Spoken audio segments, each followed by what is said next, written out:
오늘은 성착취 문제라는 여성인권 이슈에서 가장 골치 아픈 선불금이라는 문제에 대해서 얘기를 좀 해보려고 하거든.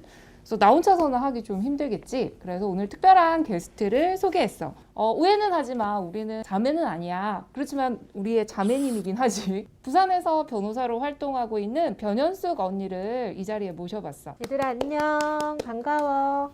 나는 부산에서 여성인권 활동을 많이 하고 있고 변호사로 일하고 있는 변현숙 언니야. 그래서 변변이야. 나는 여성인권 활동가인 변인권 활동가야. 둘 다 변언니로 불러줘도 괜찮아.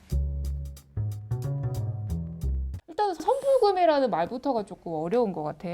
변언니가 설명을 좀 해주면 좋겠어. 성매매업소 같은 이제 유흥업소에서 접객원을 고용할 때 일정한 돈을 빌려주고 그리고 차용증 같은 것을 쓰게 하거든. 그렇게 해서 빌리는 그 돈을 보통 선불금이라고 불러. 선불금이 법적으로 뭐 인정이 되는 거야? 선불금이 인정이 된다 안 된다기보다는 성매매 업소에서 성매매를 전제로 선불금을 빌려주게 되면 그거는 무효라고 보지. 그게 어떤 뭐 법에 근거한 거가 있는 건지 그것도 얘기를 좀 해주면 좋겠어. 우리나라 같은 경우에는 민법에 민법 이러한 불법적인 원인을 전제로 한 그 급여는 무효라고 보는 불법 원인급여라는 규정이 있거든. 그리고 선량한 풍속, 기타 사회상규를 위반하는 내용도 무효라고 봐. 그리고 선불금 같은 경우에는 성매매 특별법에서도 채권 무효라는 규정이 있거든. 맞아. 어찌됐건 간 성매매를 전제한 선불금은 무조건 무효인 거지. 판례에서도 전부 다 무효라고 보고 있고.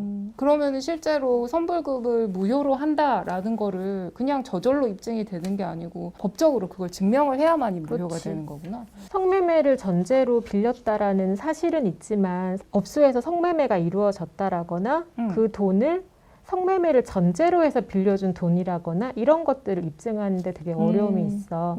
왜냐하면 성매매라는 것은 증거로 남지 않는 경우가 많고 업주나 여성들도 그거를 증거로 수집하고 있지 않는 경우가 많기 때문에 그리고 업주와 언니들 간의 그런 여성들 간의 직접적인 거래가 아니라 중간에 다른 금원을 차용해주는 쩐주라는 역할을 두는 경우가 많기 때문에 쩐주.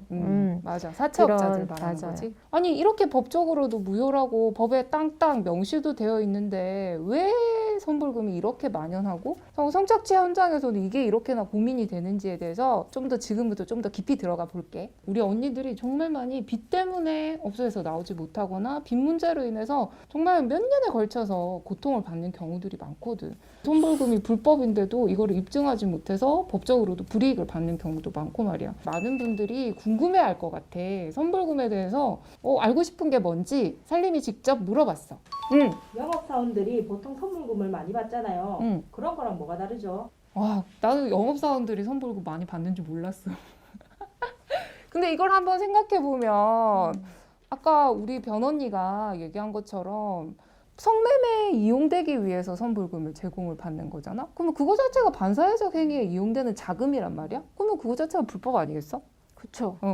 영업사원들이 불법 행위를 하기 위해서 선불금을 받는 게 아니잖아. 생각을 해보면 선불금이라는 게 뭐야? 내가 예를 들면 회사를 다니는데 내가 빚이 있거나 급한 사정이 있어가지고 월급을 미리 땡겨 받는다고 생각을 해봐. 그러면은 내가 월급을 땡겨 받아서 어떻게 할까? 내가 쓰겠죠. 월급을 땡겨 받는 이유가 뭘까? 돈 쓸 일이 있어서. 돈 쓸 일이 있는 거야. 예를 들면 굉장히 공공한 상황에 있을 때 월급을 미리 땡겨 받겠지? 그러면은 그 사람은 돈을 미리 땡겨 받아서 빚을 갚는 데 썼겠지? 그러고 난 다음에 한 달을 살아야 돼.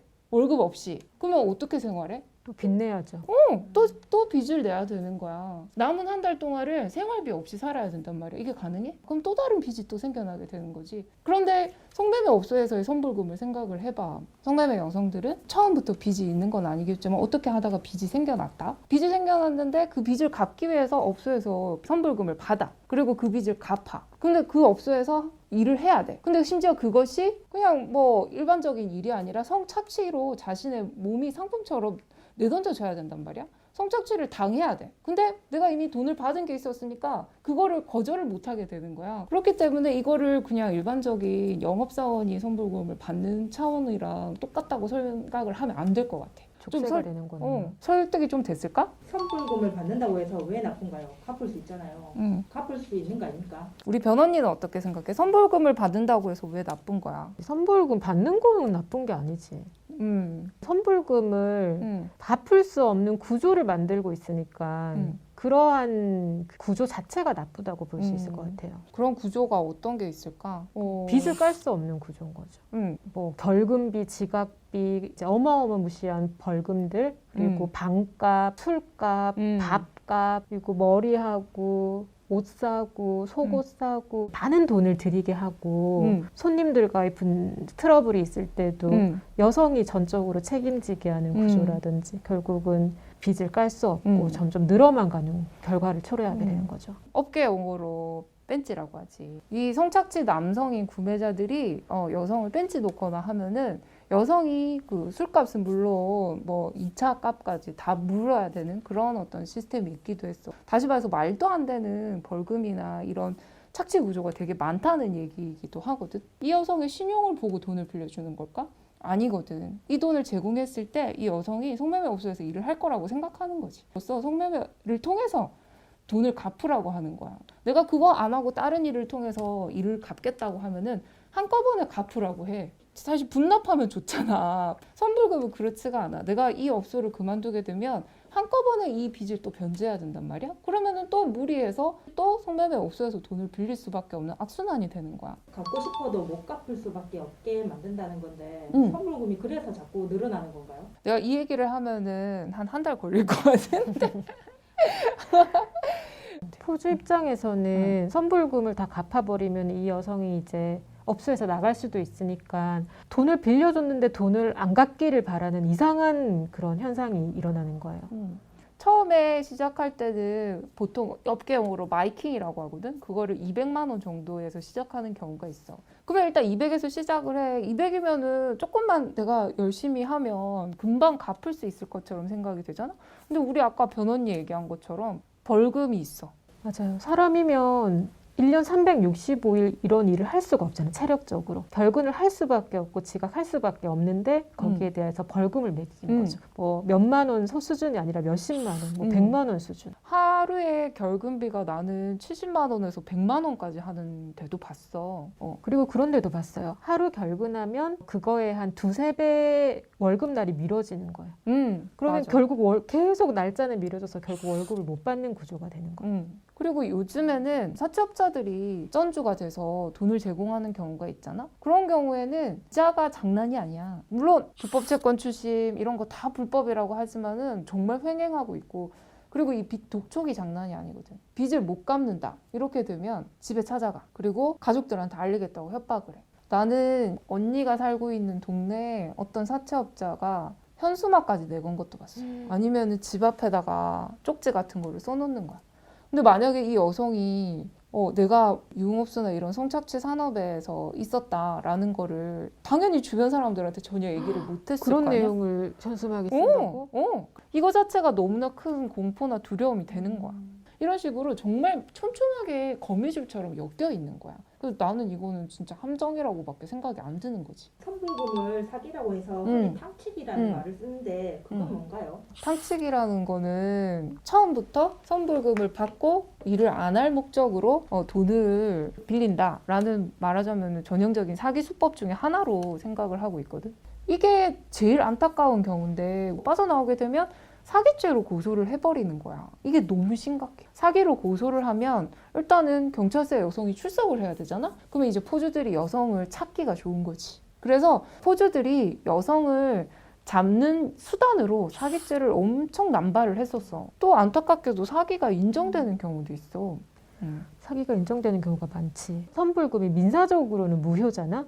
그런데 이게 형사적인 사기로 넘어가면은 여성이 포주를 기망해서 변제할 생각도 없으면서 일도 안 할 거면서 선불금만 받고 이제 그 업소에서 도망갔다 뭐 이런 식으로 해서 사기죄로 처벌받는 경우가 많은데, 보통 여성이 업소에서 일한 그 기간이 짧거나 할 때는 사기죄로 많이 인정이 되더라고. 빚을 갚으려면 정말 내 몸을 성착취 당해야만 되는 거잖아. 근데 그 빚을 갚지 않고 가게 되면은 사기로 처벌을 또 받게 되는 거잖아. 이거는 너무 말이 안 되는 상황인 거야. 이 업소에서 너가 일을 하기로 해서 돈을 받았잖아. 만약에 안 했으면 넌 사기야. 이렇게 되는 거야. 그러니까 성매매 업소에서 일을 하기로 돈을 받았다고 하는 것 자체를 인정을 해주면 안 되는 거잖아, 처음부터. 성산업이 점점 진화하고 있는 것 같아요. 성산업 유형에 따른 선불금의 지급 방법도 진화하고 있는 것 같은데 설명 좀 해주시겠어요? 혹시 우리 변언니 쩐주들이 어떤 사람인지 본 적 있어? 본 적은 없지. 글로는 많이 봤지. 이거 글로는 맞아.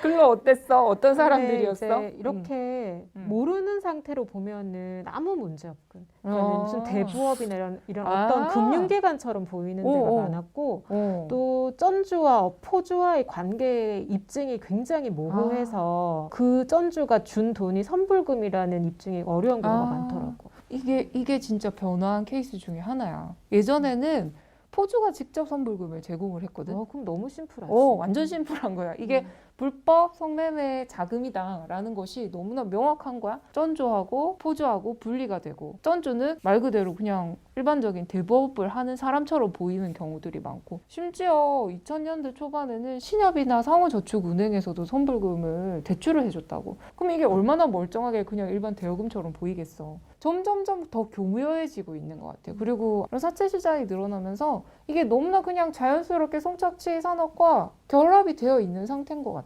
그게 지금 오늘날의 모습이야.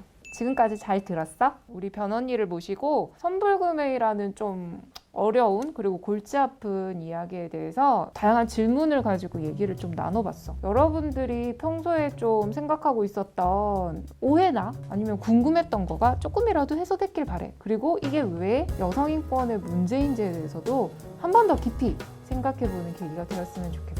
변언니는 오늘 어땠어? 선불금 사건 예전에 했던 것들 기억들이 좀 새록새록 좀 살아났고 이제 선불금으로 고통받는 언니들이 좀 없었으면 이제 내가 만약에 선불금 사건 하면은 이거 끝까지 입증해서 반드시 이겨야겠다 끝까지. 라는 생각을 했지. 좋아. 우리 변언니도 그렇고 나도 그렇고 최전선에서 싸우고 있는 사람들이야. 우리 자매들도 그럴 거라고 생각해. 지금까지 잘 들어줘서 고마워. 안녕.